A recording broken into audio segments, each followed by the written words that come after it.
La troisième citation biblique est explicite avec l'évangile de Jésus.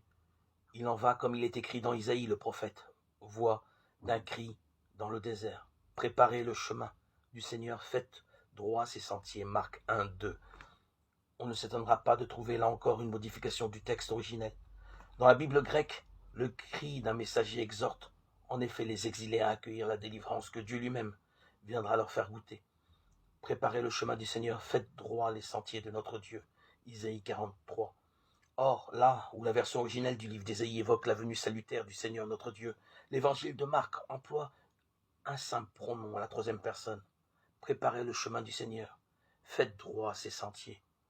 La correction permet évidemment de reporter sur Jésus le titre de Seigneur habituellement donné à Dieu, et par voie de conséquence d'inscrire à nouveau Jésus dans le corps de la promesse. Le renversement inauguré par la première citation se confirme donc. Le texte de Marc ne réfère pas seulement Jésus au souvenir de l'action salutaire que Dieu un jour déploya en faveur du peuple des exilés à Babylone. Il célèbre en Jésus l'action salutaire de Dieu, dont, au jour de l'exil, le messager a fait l'annonce à grands cris. Et voilà l'évangile de Jésus déployé en 3 facettes.